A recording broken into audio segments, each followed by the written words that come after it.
mtu wa propaganda kuanzia asubuhi mpaka jioni. Akiamuka Kasongo, akiamuka Kindiki, akiamuka Soprano, akiamuka William Ruto, akitembea kichwa inapiga Kasongo, William Ruto, sijui Soprano. Sasa nikuuliza wewe, nilikwambia tafuta sera, umeniamukia sijui niko na shamba Kiambu, nimefanya nini? Wewe mwenyewe unajua labda ulikuwa unataka kuiba hiyo shamba. Unauliza vitu hata sijaisikia kwa sijawahi hata, yani mpaka unaweka unasema unaambia watu wa gazeti ati 20 billion. Wewe mnyoro wewe. Wewe unajua mimi 20 billion kama ndoto kwangu. Kwanza billion. Wewe unajua maana 20 billion ya kwanza wewe mnyoro. Umetoka huko last week ulisema sijui nilikuwa Mara. Nilikuwa Masai Mara Serena. I want to dare you, wewe Mr. Dorcas. Kama nilikuwa Serena Mara, leta evidence. Enda kwa reception, leta jina yangu.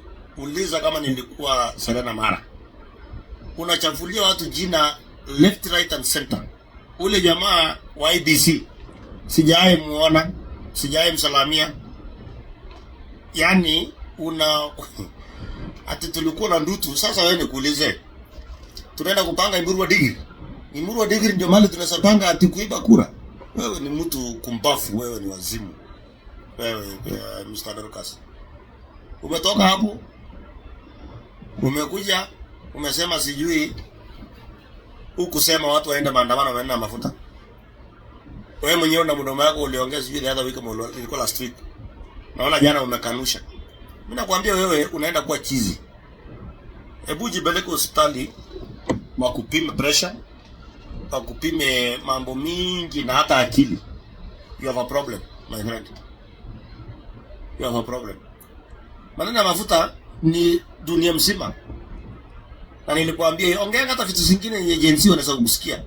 Sasa mkitangaza na Kalonzo jana ati tutatangaza maandamano ama tutatangaza juu ya anniversary ya watoto wetu Gen Z.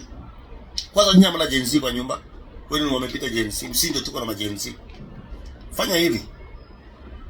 Wewe ni DJ na Kalonzo Musyoka, mweka watoto wenu mbele.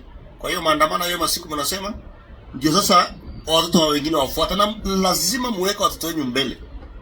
Mwaje kutesa watoto wa Kenya nyinyi wakumbafu. Kasi nyinyi ni kuzunguka, hamna agenda, hamna propaganda the whole day. Sasa wewe Mnyoro nikuulize, nimeona wale watu wa Kiambu walikuwa wanalalamika pale walinyang'anywa shamba. Kumesikia kuna watu wengine huko wa lugha nyingine huko. Si umesikia tu ni hao wenyewe kwa wenyewe hapo wanalalamika. Kwa hivyo hata mimi ndatembea huko sasa niulize kama kuna kitu. Kwa sababu hawa nilisikia ni squatters ndio wanapata haki yao. Nimesikia jana wakiongea wakisema wamekuwa huko sijui wamezika watu yao huko sijui nini. Sasa wewe na labda watu watatu mlikuwa mnataka kuiba hiyo shamba. Imeharibikia, mnawekelea Murkomen, mnawekelea Kororia na nyinyi tafuteni agenda tafadhali. Tafuteni agenda. Wa Mnyoro. Nilikwambia serikali yote unaongea ndani ukikaa ukipanga. Ukajifanya mjuaji. Sasa ndio kichwa karibu iruke. Mambo yako personal unataka kuwekea watu ya mlima, unataka kuwekea watu. Ukiwa kwa mlima unaongea mambo mengine. Ukiwa Ukambani unaongea mambo mengine. Sasa maneno ya shamba Kiambu inaingia na wapi na Ukambani? Yaani unajua, wacha ukabila. Focus. Tafuta agenda, tafuta sera. Hebu kila siku asubuhi ukiamka mkuwe na sera, mtasikizwa. Yaani ukiamka asubuhi Kasongo, William Ruto. Kasongo, Kimani Ichung'wah. Kasongo, William Ruto. Soprano, Kindiki. Si nyinyi wakumbafu sana nyinyi. Nyinyi ni watu wa plan fucking la ukweli. Kwenda kabisa.